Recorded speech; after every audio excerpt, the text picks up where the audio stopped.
ये कहानी एक घने और शांत जंगल की है, जहाँ गजराज नाम का एक विशाल अनुभवी हाथी रहता था। गजराज अपने झुंड का रक्षक था। एक रात जब पूरा जंगल सो रहा था, कुछ लालची शिकारी वहां पहुंचे। उन्होंने चुपके से गजराज पर हमला किया।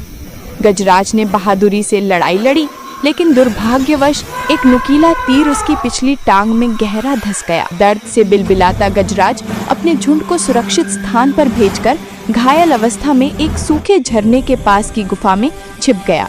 उसका घाव गहरा था और हर कदम पर जानलेवा दर्द हो रहा था। उस जंगल के पास एक छोटी सी चौकी में शेखर नाम का एक वन अधिकारी रहता था। शेखर ज्यादा लोगों से मिलता जुलता नहीं था। वो अपना जीवन जंगल की सेवा में समर्पित कर चुका था। वो जानवरों को बहुत प्यार करता था और जंगल की हर छोटी बड़ी आवाज को पहचानता था। एक दिन शेखर ने जंगल में जाते हुए हाथी की एक कमजोर आवाज सुनी।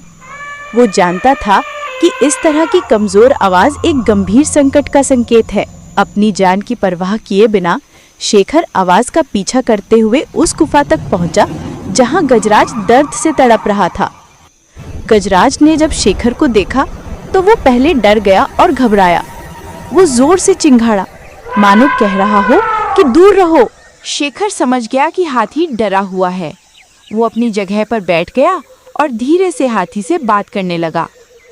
उसने अपनी जेब से कुछ मीठे फल निकाले और दूर जमीन पर रख दिए। उसने अपनी आंखें बंद कर लीं और इंतजार करने लगा। हाथी ने कुछ देर तक शेखर को देखा।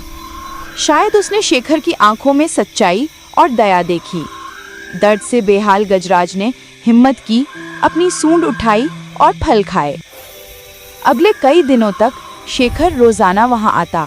वो धीरे धीरे गजराज के करीब गया। उसने अपने हाथों से घाव से तीर निकाला, घाव को नदी के पानी से धोया और अपनी थैली में रखी आयुर्वेदिक जड़ी बूटियों को पीसकर घाव पर लगाया।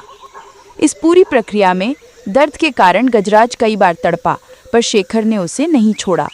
शेखर की अटूट सेवा और प्यार ने जादू का काम किया। लगभग 3 हफ्तों में गजराज चलने फिरने लायक हो गया। गजराज अब शेखर का सच्चा दोस्त बन चुका था। एक दोपहर जब शेखर अपने काम में व्यस्त था, उसने देखा कि दूर से कुछ शिकारी जंगल की ओर आ रहे हैं।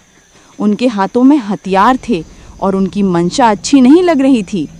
शिकारी जब शेखर के करीब पहुंचे और उसे धमकाने लगे, तभी जंगल से जमीन को कंपाती हुई एक भीषण चिंगाड़ सुनाई दी। गजराज, जिसने अपने चोट को लगभग भुला दिया था, पूरी ताकत से दौड़ता हुआ आया। उसके विशाल शरीर को देखकर शिकारियों के होश उड़ गए। गजराज ने अपनी सूंड उठाई और शिकारियों को भगा दिया। जब शिकारी भाग गए तो गजराज ने धीरे से अपनी सूंड को शेखर के सिर पर रखा, जैसे वह उसे धन्यवाद दे रहा हो। कुछ देर बाद गजराज वापस अपने झुंड की ओर चला गया, लेकिन जाने से पहले वह अपनी सूंड में एक चमकता हुआ हाथी दांत का टुकड़ा ले आया, जो शायद जंगल में पड़ा होगा, और उसे शेखर के पैरों के पास रख दिया। यह मित्रता, कृतज्ञता और सम्मान का प्रतीक था। गजराज चला गया, पर शेखर ने महसूस किया कि उसने सिर्फ एक हाथी की जान नहीं बचाई, बल्कि एक अनमोल सबक सीखा है। दयालुता और प्रेम किसी भी भाषा या प्रजाति की मोहताज नहीं होती। आप जो अच्छाई संसार को देते हैं, वह किसी न किसी रूप में लौटकर आपके पास जरूर आती है।